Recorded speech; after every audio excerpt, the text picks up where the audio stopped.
In today's video, I'm going to teach you how to freeze columns in Airtable.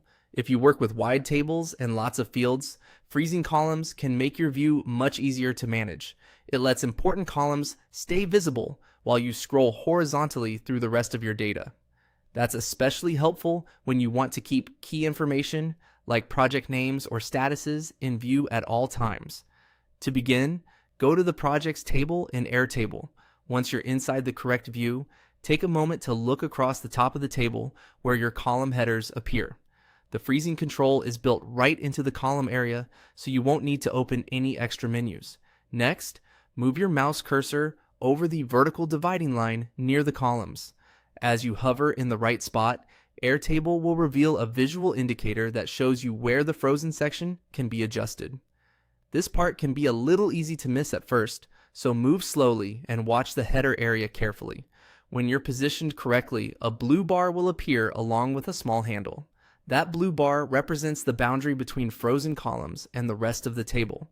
In other words, everything to one side of that line will stay fixed when you scroll, and everything beyond it will move normally.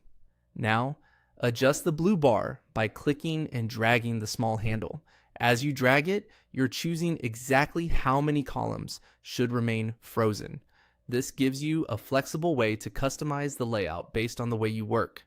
For example, you may only want to keep one or two key columns visible, or you may want to freeze several if your workflow depends on referencing multiple fields at once. Continue dragging the blue bar to the right until all the columns you want to freeze are included. Take your time here and make sure the boundary sits in the correct position. A good tip is to think about which columns you need to see constantly while reviewing the rest of the table. Once everything looks right, release your mouse. Airtable will keep those selected columns frozen, so as you scroll across your table, they'll stay in place. That's all there is to it. Freezing columns is a simple adjustment, but it can make a big difference in readability and navigation, especially in larger project tables. If the placement doesn't feel quite right the first time, you can always repeat the same action and move the blue bar again until the layout fits your needs.